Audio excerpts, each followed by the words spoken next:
Hi everyone, welcome to our event. This event is brought to you by Data Talks Club, which is a community of people who love data. We have weekly events. Today is one of such events. I think this is already second this year. So yeah, welcome. If you want to find out more about the events we have, there is a link in the description. Go there, click on this link, and you'll see all the events we have in our pipeline. And by the way, this screenshot is so up to date, outdated because I think YouTube changed the interface recently, but yeah, it doesn't matter. The important part is don't forget to subscribe to our YouTube channel if you want to get notified about interviews and webinars like cool videos like we have today. And then we have an amazing Slack community, which you need to join if you don't want to miss out.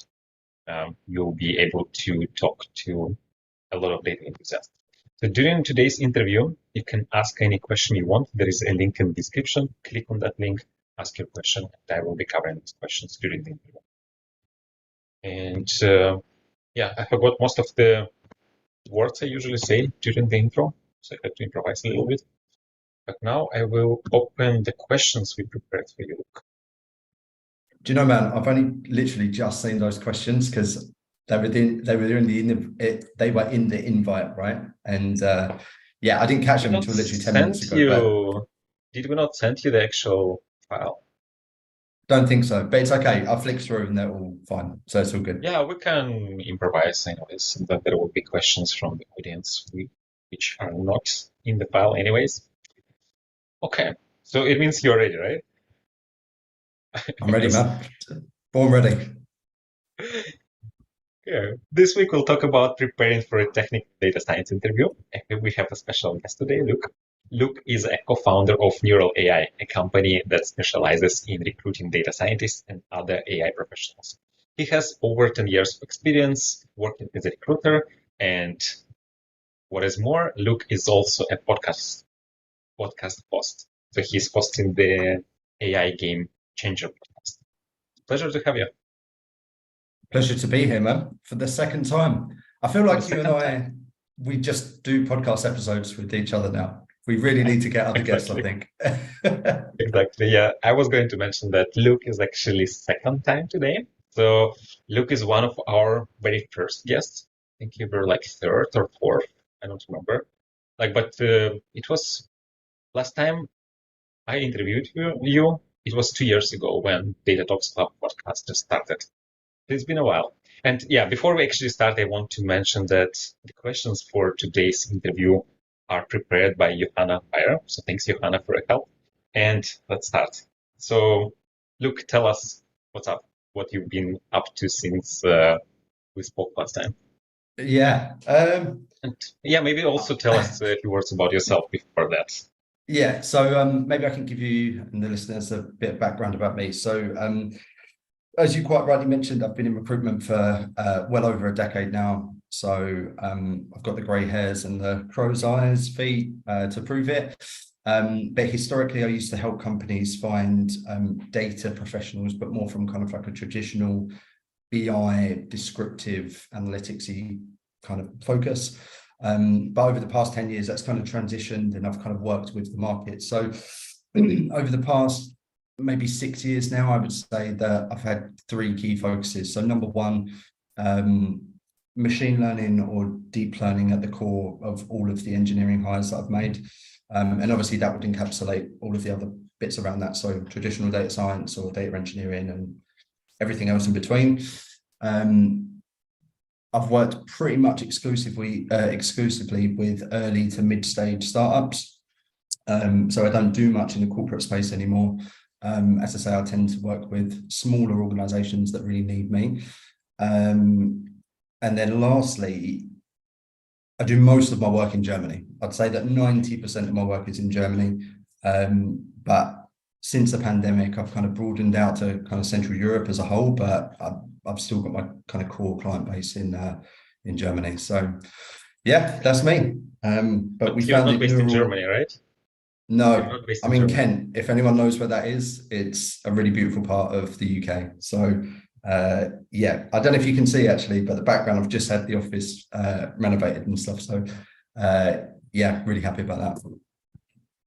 I'm just curious, how does it happen that recruiters from the UK work in Germany?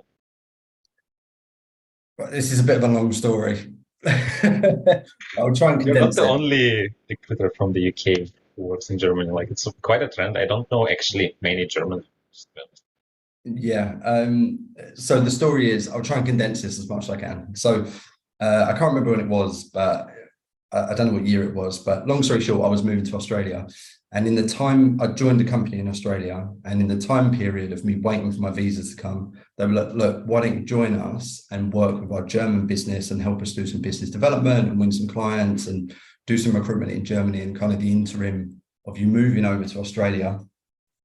In that interim period, I met Rachel, who's my co-founder, girlfriend, and life partner.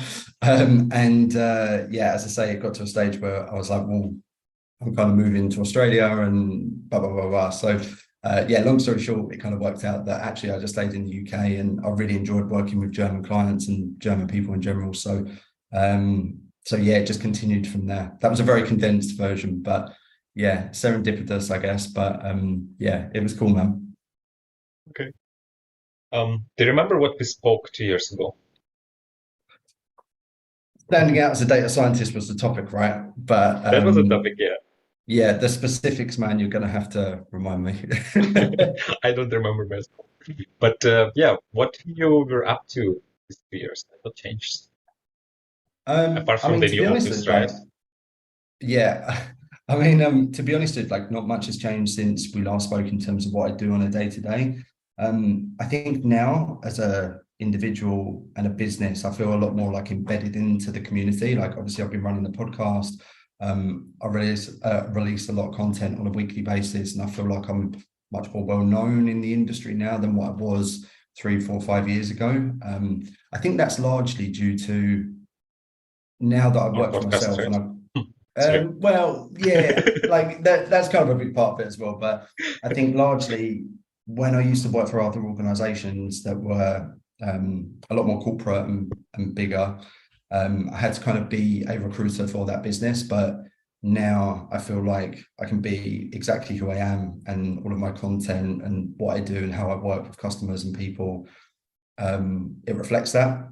So yeah, I feel like I'm just much more well known in the industry now than what I was when we first spoke.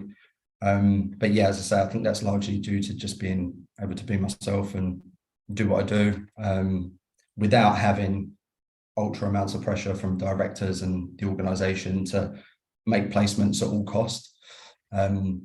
So yeah, but I mean, on a day-to-day basis, man, I do recruitment and I work with my customers and we make placements, and it's all really good fun. But yeah, as I say, it's been fun. I mean, did we talk at the beginning of the pandemic? I can't remember when we actually recorded that podcast, but that was probably the This is worst how year two of my years. recruitment career. Yeah. It was So, 2 years ago. So mm, now it's 2023, right? It was 2021, January. yeah. So we'd probably just come out of the worst year of my recruitment career. And we were probably just stepping into the best year of my recruitment career. So Okay. yeah, it's been fun, man. It's been good. So I actually hear that. So tell us about your podcast. Yeah, so the podcast was spun off of in the midst of the pandemic, my job became pretty redundant. I mean, I didn't know many companies that were hiring, and the ones that were definitely not using external headhunters to find talent. So for probably about 9 months, I was like, shit, I just don't know what I'm going to do now, because most companies just don't want to use me, and it's all I'm known for, right? So what am I going to do? So yeah, the podcast span out of, look, in that time period, I need to do something for the community. Right now, I can't offer them jobs. I can't help them get new jobs. So what else can I do? And I've always toyed with the idea of running a podcast, but to be honest, it was kind of always like a side note for me. Like if I get time to do it, then it'll be something that I will do. But yeah, it kind of always got pushed to the side. So yeah, I thought 2020 was the best chance to kind of launch something like that. And yeah, I'm really glad I did. So it's really cool. Again, I just talked to AI data science and machine learning leaders in Germany and Central Europe about their journey within the space that we all work in.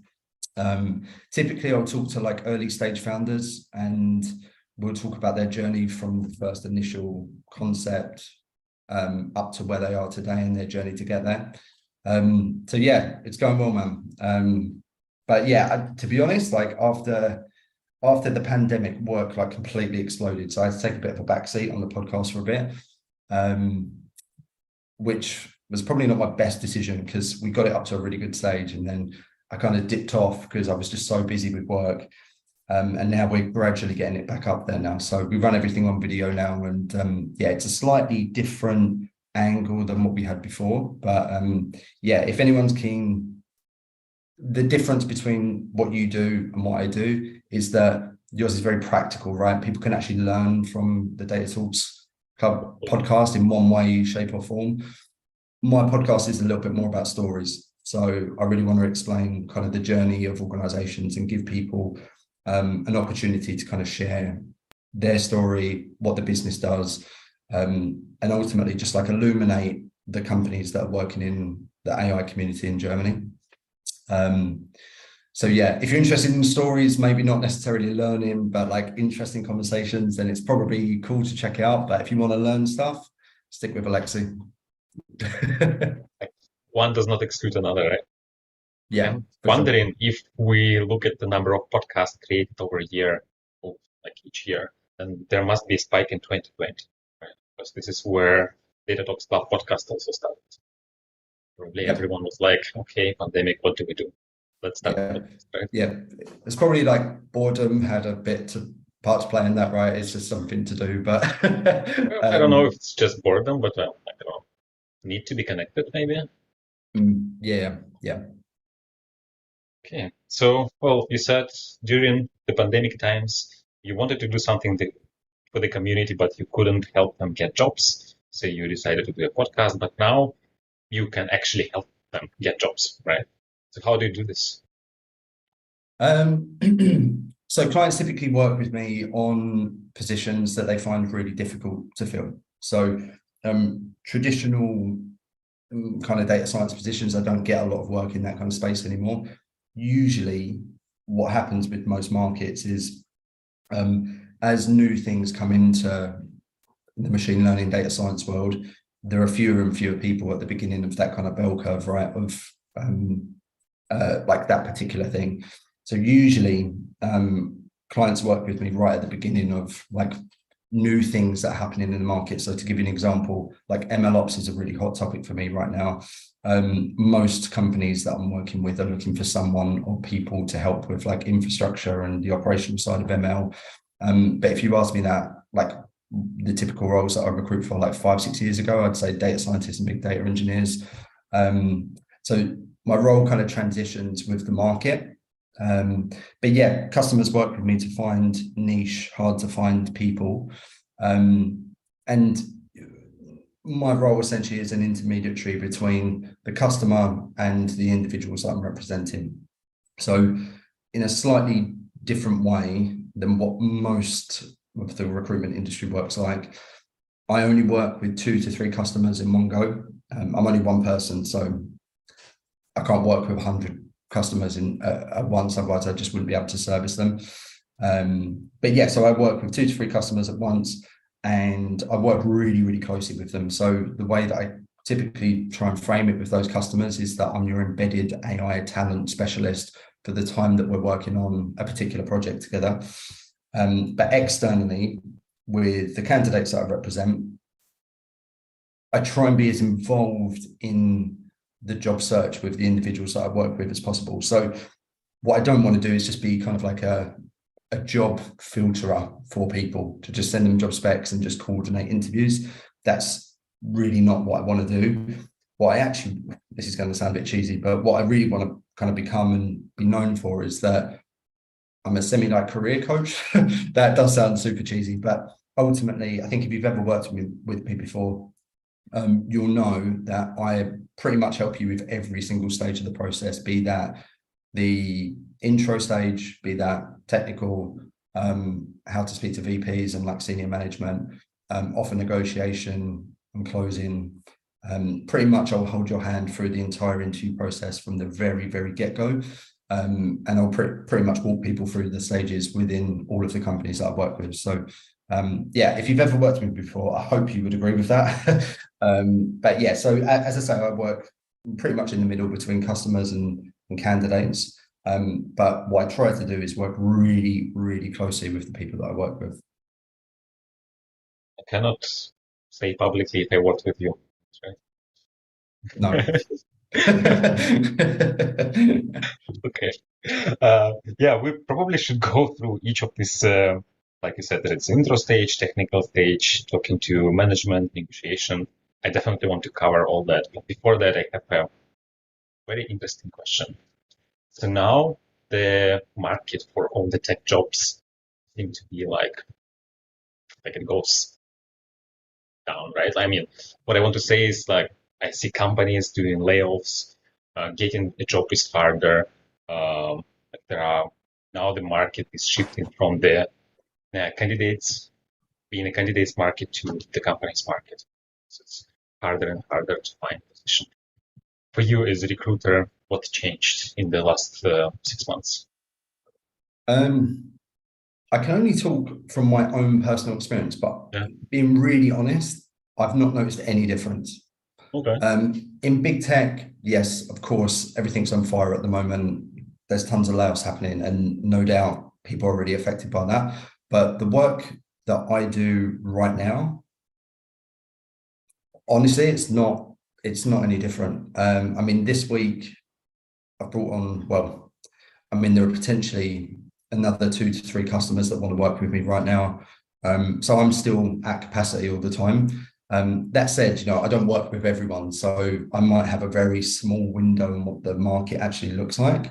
But for me though, man, like, I mean, the customers that I'm working with are still hiring. They've got the funding to do so. Maybe I'm just lucky in the fact that the customers that I do work with are in really good positions. Like, no doubt, there's different stories across the whole market, but for me personally, it's pretty good. I mean, touch wood, I hope that continues. But yeah, as I say, man, like right now, I mean, I feel like I'm in a pretty good position, and I feel like the clients I'm working with are in pretty good positions. So it's really difficult because I don't know the entire market, right? But this small subsection of the clients that I work with and who I know are in the market seems fairly similar, bar a couple of little events that have happened, but generally I can see the market kind of bouncing back within the next couple of this. Like, I've seen this happen throughout my career at pretty much every single company that I work with. You'll get huge layoffs. There's tons of shit on LinkedIn about the market's on fire and there's going to be a huge recession period and stuff.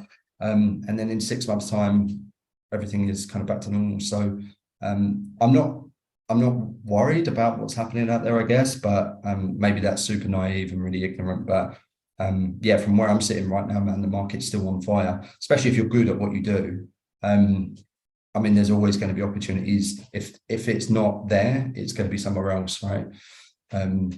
So yeah, I mean, from where I'm sitting, man, it seems pretty good. But people are probably shaking their head at me right now and thinking, well, you don't know what I know, but I don't. So yeah. Well, it's good to be an optimist, right? Yeah. That too. A blind, naive optimist. So from what you said, it's the budgets are still the same, right? So they're not reducing budgets, so the candidates can still get salaries, the same salaries they were getting previously. You still have clients have money, they are in a good position. So for now, you don't see any reason to worry. I don't think we've seen the full like flow down effect of what's happened in the market. It's too early to say right now, right? So it could be a very, very different market in the next 6 months. What I know right now is that not much has changed from my side. So yeah, I'm not really seeing any kind of like trickle down effects just yet. What that looks like in 6 to 12 months, I'm not sure. What about like maybe it became easier to close positions because there are more candidates on the market, or still for the positions you work on, it's as hard as it used to be? Like nothing changed. Yeah. It's still hard, right? I mean, yeah, it's sort of, mate, like, you know, we wouldn't, I don't think I would have a job if it ever became easy, because what, like, if there were a huge influx of candidates on the market that made me redundant, people would get them directly, right? And they would just hire them directly. But I think the true value in working with a headhunter is not necessarily the presentation of candidates. It's much more about the kind of process ownership from end to end, both from a client and from a candidate perspective. So there might be more people on the market right now,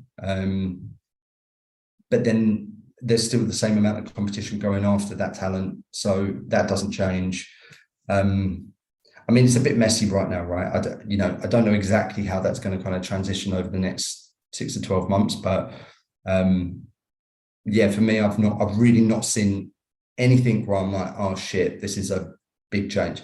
So to give you an example, when COVID hit, that was the biggest shock of my entire career, where I was like, this is awful. We could potentially go out of business and I could run out of money. Right now, with looking at the client pipeline that we have, just what's happening, like generally the energy in the market, if anything, I'd probably hear a little bit more from a candidate perspective, that they're a little bit more apprehensive about going to startups and companies that don't necessarily have a route to profitability, and they're very there's a lot more questions that are focused towards like funding and stability and stuff like that, that I didn't really get in 2021. Well, I did, but not as much as now. So it's probably a little bit more kind of like risk on the side of the candidates right now, but generally, as I say, I compare everything to COVID now, right? And I'm just like, is it as bad as March 2020? No. So it's not too bad. I see. Okay. Well, the topic today is a technical interview, right? Just interviews. And you said that you, as a recruiter, you're quite involved in the interview process, and what you do, you help the candidates at every stage, which you mentioned: introduction stage, then technical interview, then speaking with top management like VP, directors, and then finally the negotiation stage. So can you walk us through the stages? What happens at which the stages, and how do you help candidates there? Yeah, that's quite. I just want to work out where we need to start with that, so people don't get like kind of like overwhelmed with information. Because if we do the whole thing, so if we kind of break that down, I guess, and we just do one stage at a time. Because personally, I think that there's different expectations for like obviously all of those stages, right? And I think the prep needs to be associated to what we're trying to achieve in the individual stages. So I think if we just make some assumptions now, right, because I'm going to talk really broadly, and this isn't necessarily, there are going to be some companies out there where it's not going to make sense. And there are going to be some situations where they're a bit abstract and a bit left wing. And I think the challenge with interviews is that if you interview 100 different companies, you'll probably get 100 different experiences, right? Or at least 50. So take everything that I'm saying now with like a pinch of salt. And I think I put a post out not too long ago about if anyone wants this document, then I'll happily send that to them. And if anyone wants to talk to me about it directly and ask me specific questions about specific interview processes, that I'm more than happy to help. But so anyway, just that's a bit of a caveat. But I think the assumptions that I would make, or that I've made, are this is pretty much focused towards kind of junior to senior-ish level hires, right? Anything principal, lead, management, any of those kinds of hires, there's a different level of prep and different levels of expectations. So I would kind of push that to one side.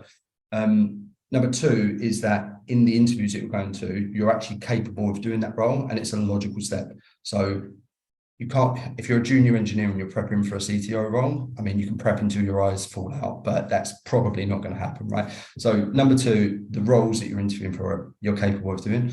It's a role that you want, not just an interview.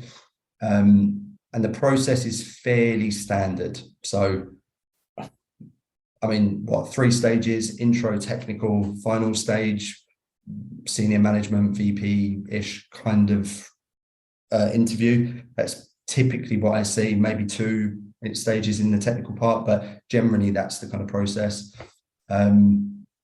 And then, yeah, the last kind of assumption that I make is that you're working with someone who's semi-decent at giving you some information. So you're working with either a good recruiter, a good internal person, and a good HR person internally, or the manager that you're working with from a technical side of things is a good person, or the founder or whatever. But you've got a contact that's associated to that business that you can strip information from in some sort of way. Not always the case, but 9 times out of 10, there'll be someone in that chain that you'll be able to speak to, right? Does that make sense? I feel like I've rambled my way through that. But maybe we can go to the actual stages, right?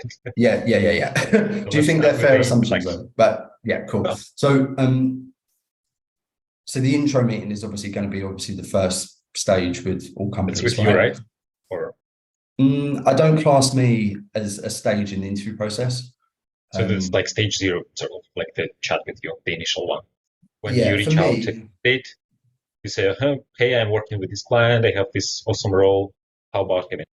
Right? Yeah. So that's like you reach out, then you have a conversation, that's like stage 0.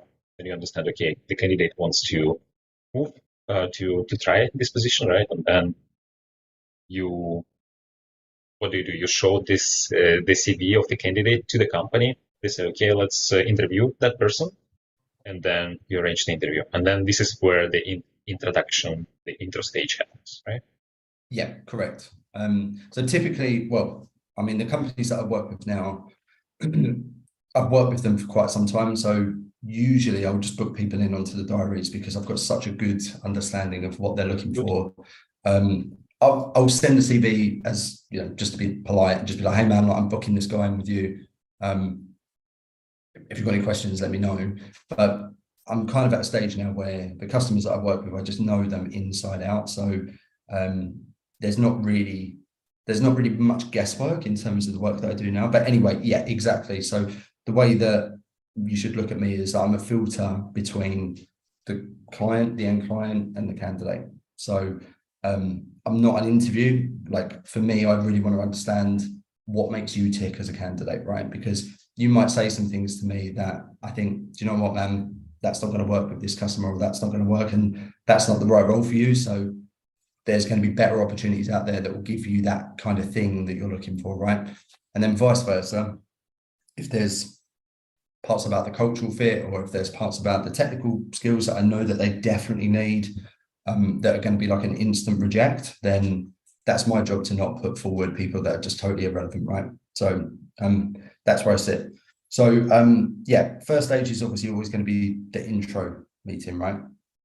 Again, there are going to be different ways that companies run this, but typically 30-40 minutes of conversation. And I guess the key thing that most people are trying to get to in the intro stage of an interview is there synergy between us as an organization, the role that we have open, and from a personal perspective, does this make sense, right? That's kind of the main goal, but from both sides.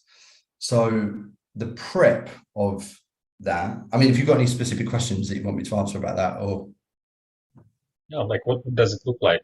Is it like tell us about yourself, or there is more structure? Yeah, so I guess we'll get into the typical questions that I see in that are really broad, open-ended questions like that, right? But if we're talking about prep specifically, for me, I think it breaks down into 3-4 elements. So number one, the person and character that you're going to be speaking to, because ultimately in an intro meeting, as much as it's about outlining the skills of who you are and what you do, it's about building the relationship with that person. Because if you get off a call with someone and you have that kind of internal feeling like, yeah, that's kind of the thing that we're looking for from both sides, but she was a dick, then that's not really going to go past that first initial stage, right? So point number one is about the character that you're going to be speaking to and the relationship between those people. Point number two is the standardized. Sorry, go ahead. I'm just trying to understand, like, how does it help me as a candidate? Like, okay, I know that the person I will be speaking to is, I don't know, data science manager in this company. So what are my actions like? Do I research them on LinkedIn? Do I think what is interesting for them? Like, do like the way I tell my story, I use the same language that they will relate to, or how do I use this information? Yeah. So there are two elements to that. So it's the pre-research and the immediate things that you do on the call with that person, right? So if I was going to interview with you, Alexei, I mean, you're a brilliant example of someone that you can actually research. A lot of people, it is difficult, but the first thing I do is I'd really try and understand the person that I'm going to speak to. So number one, I would ask the recruiter, the internal person that I'm working with, what's Alexei like? Like really, really simply, what kind of characteristics does Alexei have? What type of communication style has Alexei got? I'd really want to try and gauge who you are before we jump on the call, so there's as little surprises as possible. So the person internally that you work with or externally as a headhunter, I would be stripping that person for information, because I want to know that when I jump on that call, is this guy going to be an extroverted, hands wavy in the air kind of person? Is he going to be super direct and just get straight to the point? Like, what type of character am I actually going to be speaking to here? Because I think that the key thing that you need to do in that scenario is you really need to kind of work with the person that you're talking to. So if we've got an ultra direct, straight to the point manager of something, and you go in there and you want to kind of shoot the breeze, you're just going to annoy that person. But then equally, if it's the other way around and you're super direct and you just like want to get straight to the point and get to it, but the other person's like, hey man, like, how's your day going? Like, yeah, what'd you get up to on the weekend? If you don't match or try to at least match the energy of the person that you're speaking to, there's going to be friction. And the point that I'm trying to make about researching the person before you actually jump into the interview is there are a lot of signals in terms of how people communicate. So it would be very easy to work you out because you've got podcasts. So you can watch them and you can see how you can communicate, right? But doesn't mean I behave like that in an interview, right? I probably am. I probably you do. probably Yeah. do. Yeah, I would imagine you probably do. But maybe there would be a slight gear shift, but I would say that 80% You're you're right. probably You're there. right.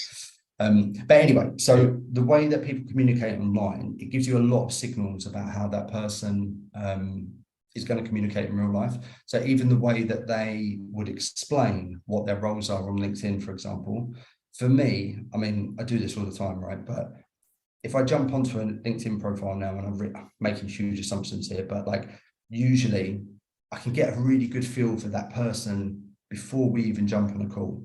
And then when we jump on, I'm like, oh yeah, that kind of makes sense, right? So just in terms of like their communication style, how they write about what they do, just their writing communication will typically fold over to who they are as a human being. So what's the point? Sorry, I'm rambling here. But before the intro meeting, I want to really understand or try to gain as much information about the type of person that I'm going to be speaking to, not about the topics and the You content, do. because we can You do get this, that. right?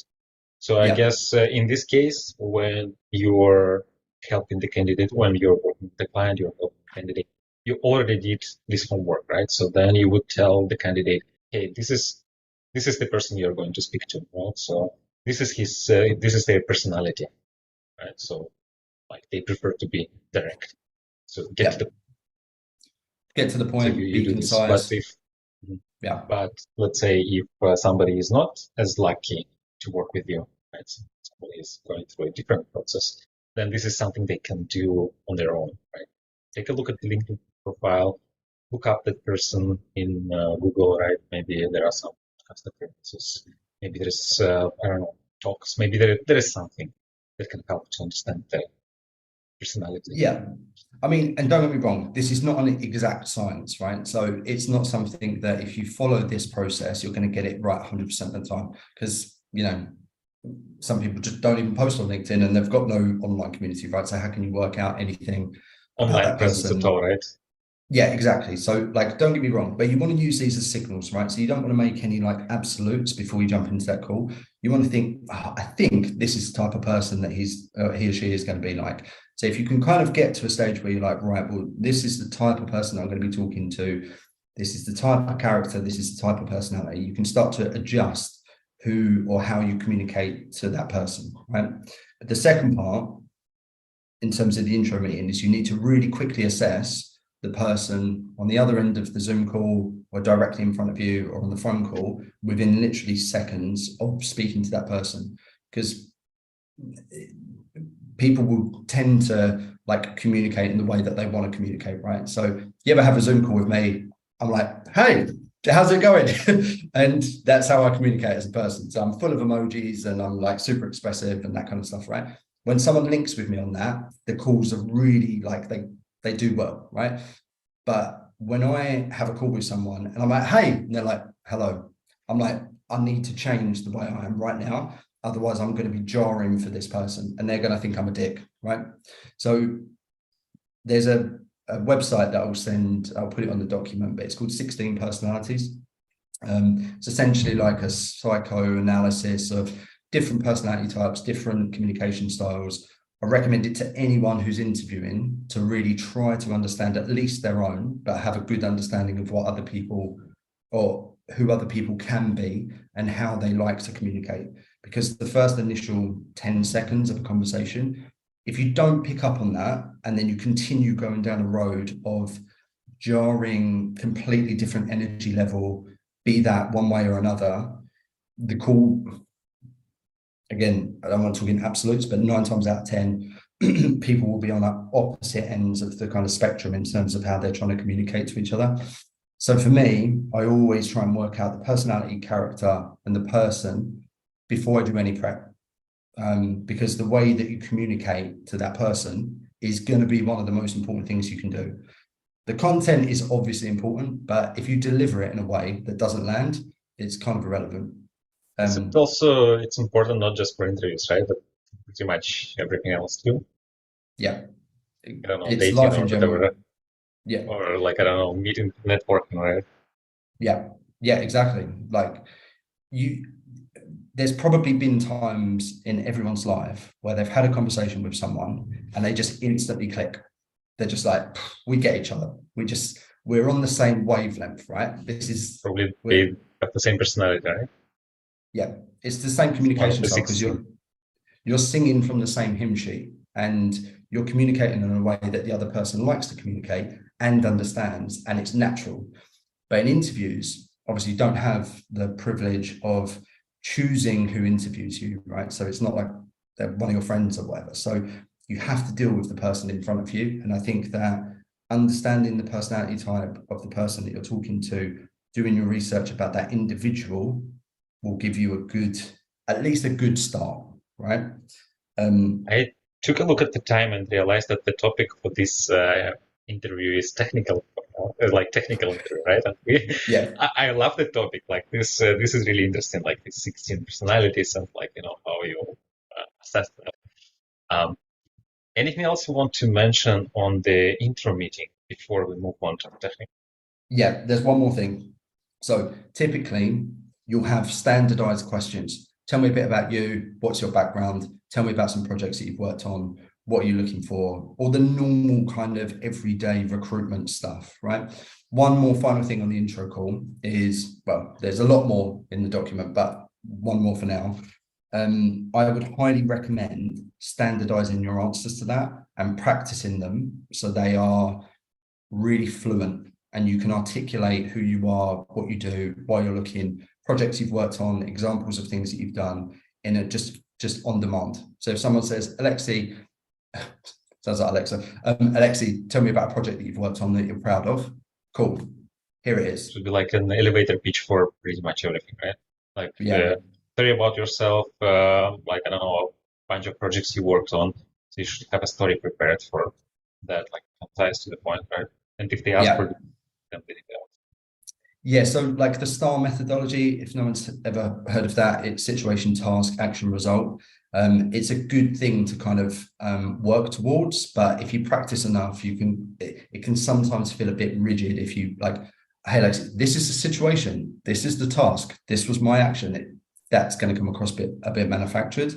But if you can stick to that and wrap it into the normal way that you communicate, so you've done it so many times that it just becomes second nature, it's a good kind of framework to work to, I guess. But yeah, standardized question, you know pretty much what they're going to talk to you about and what they're going to ask you. It's going to be a get to know. There's going to be some standard questions.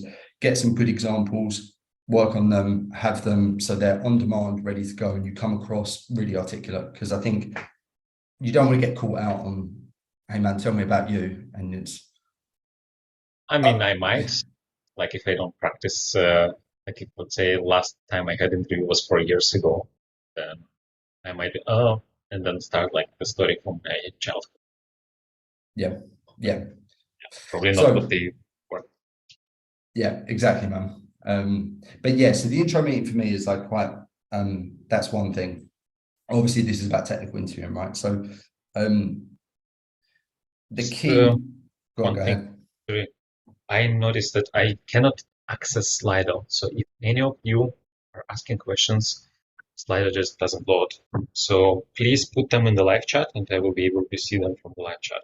I don't know what happened with Slido, but I imagine that there are 43 people on this stream right now. And yeah, probably you have a lot of questions. I unfortunately cannot access them. So please put them in the live chat. And yeah, we can maybe move on to the technical part. Sure. Where should we start? So yeah, like what is it?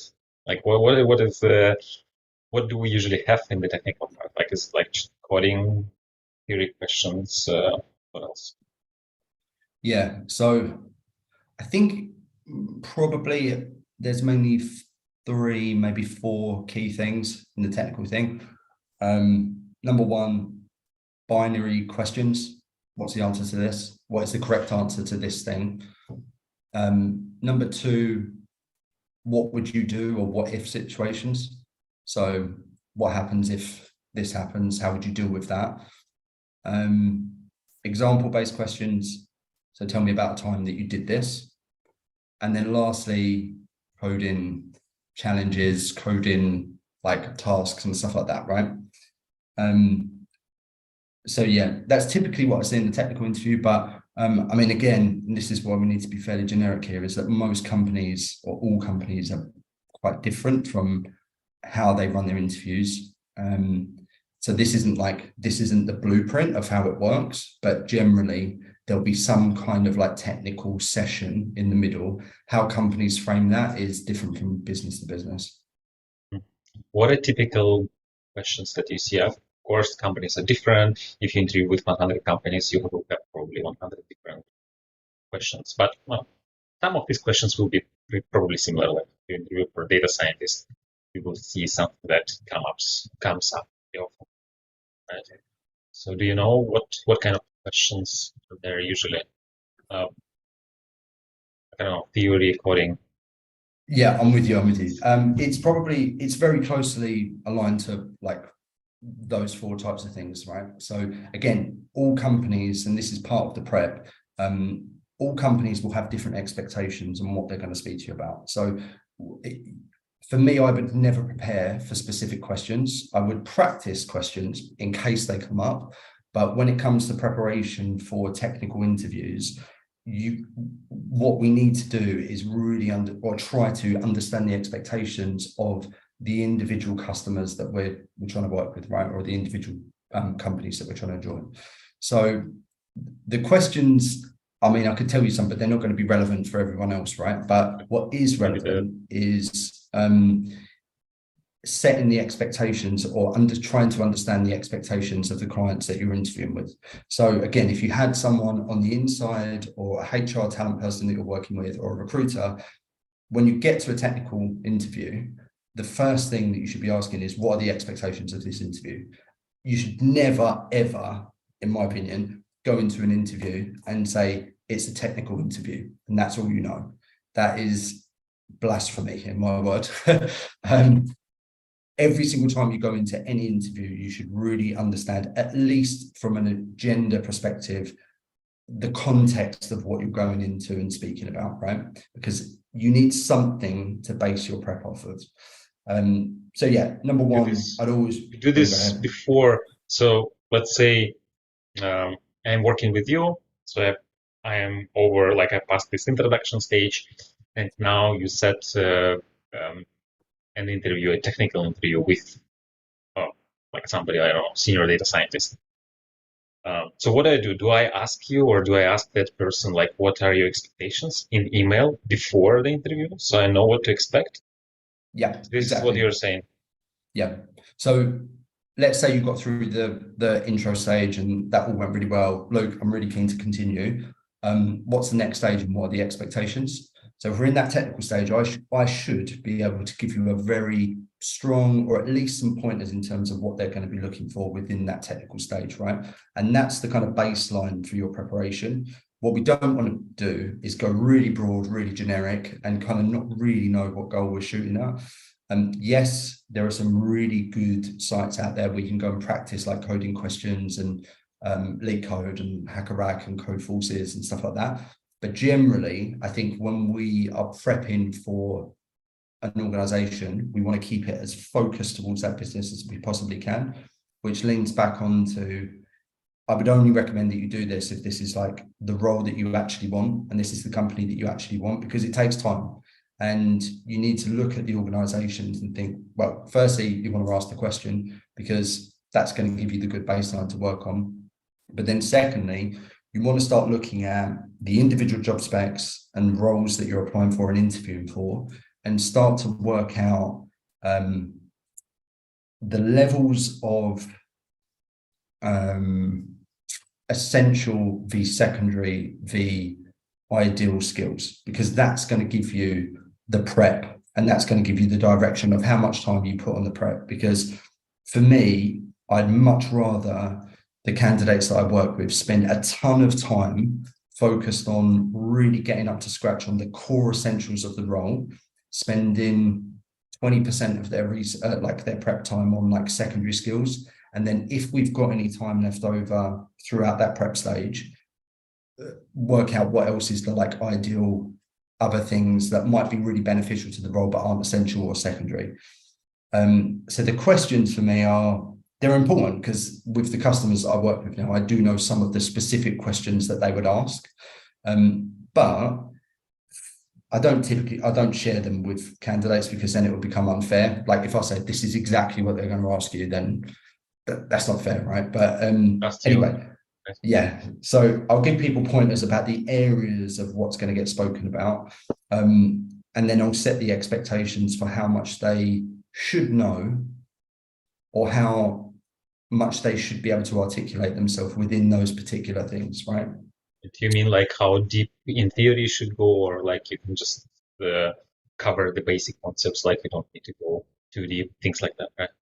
Yeah, for sure. So I always think it's like, if you imagine like 3 circles of like depth. So the first point is,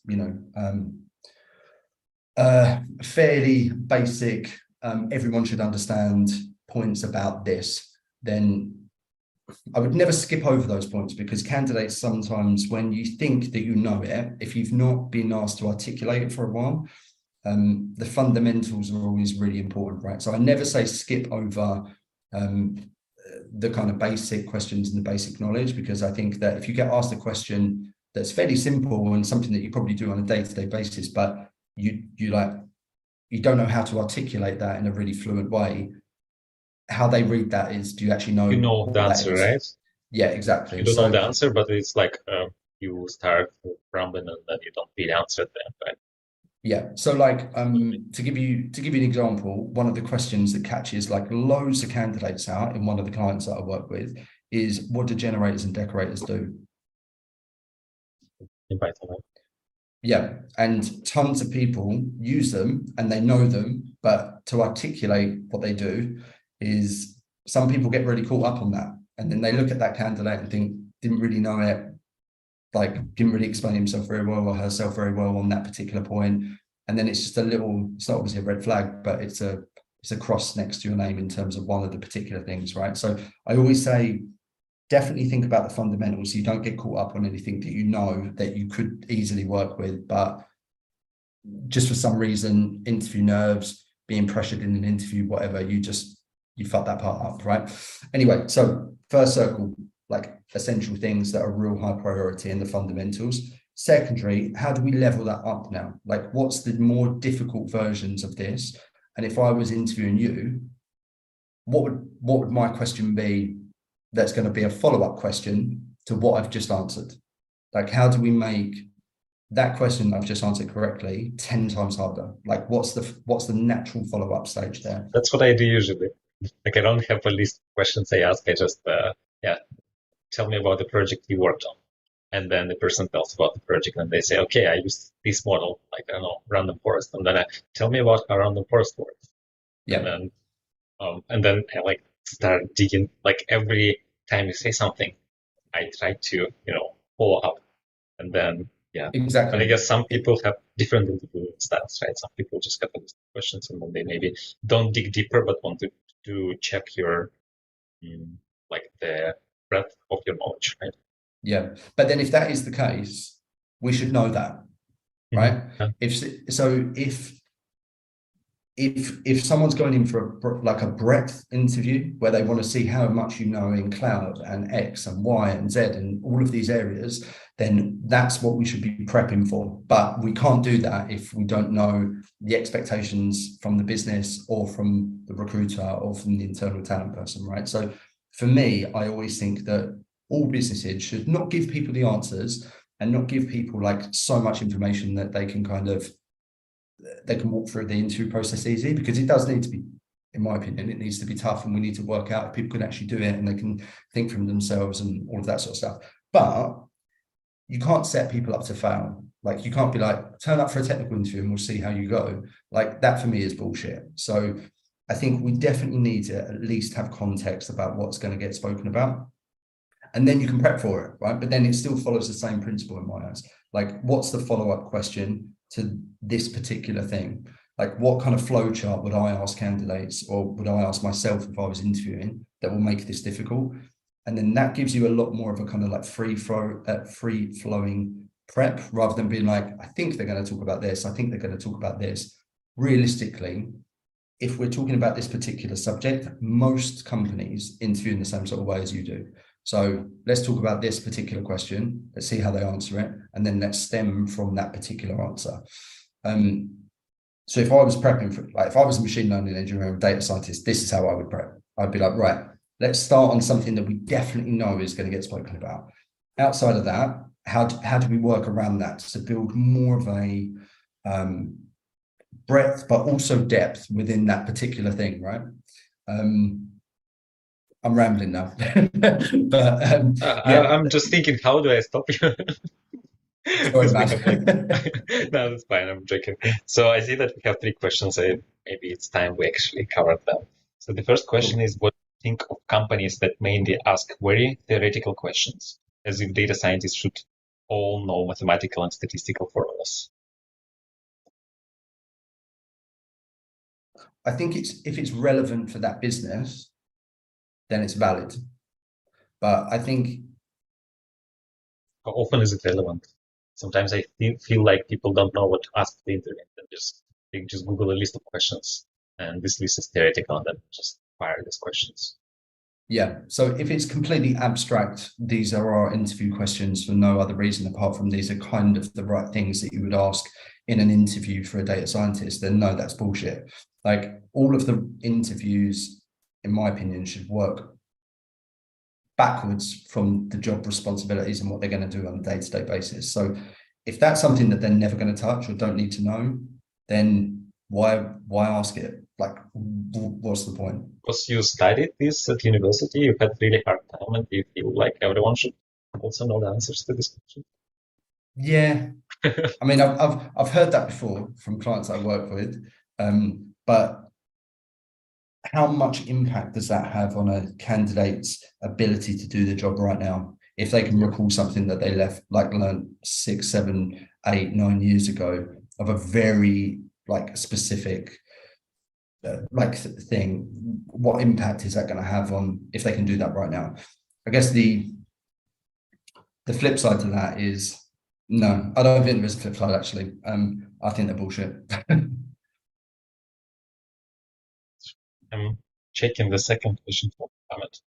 So how do you keep going with an interview if you flopped in between and feel uncomfortable? What does flopped mean? It's like when you failed. Like if they've bombed it.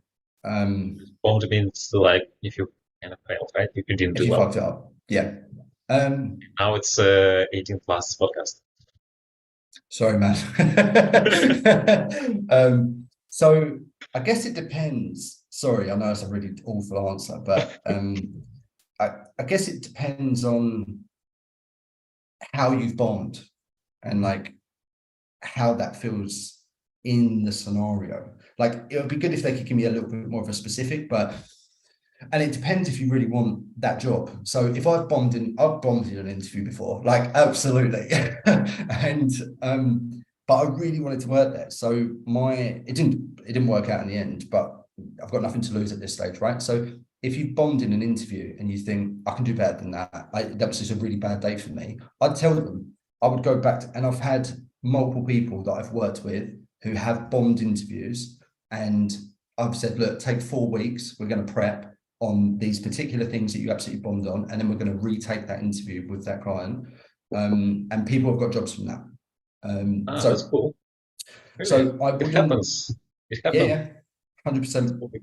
But like for me, like when I bomb something, when I fail something, then I just, okay, I should have answered it this way, and then I do some research and I understand, okay, like this is what the answer should be, right? And then I just don't do anything else. Just next time this question comes up, maybe I answer it better, but that's it. But what you say is instead of just working through this and thinking of better answer, you reach out to the company and say, look, I had a bad day. This is like I did a bit of thinking and I want to retake it. And some companies actually agree to interview for 4 weeks after. And then they take those people in the end. Yeah. So there's 3 examples that I've got in my mind right now of people that have done that over the past year with me. But anyway, so if you bombed an interview, this all depends on if you really want it. If you really want it, then what have you got to lose, right? You should definitely go for it. But if you bombed an interview and you think, oh, it's not for me anyway, I mean, I would just wrap that interview up really quickly and then just get out of there. But if you think I bombed that and I want it, exactly how you said, I would message the person that's just interviewed me and I'd be like, Alexei, I absolutely bombed that interview and that was awful. I can 100% do better than that. Will you just do me a favor and give me 3 to 4 weeks? Let me come back and retake that. Can we do that? Most people would say yeah. I'm just wondering, what would I do if I received a request like that?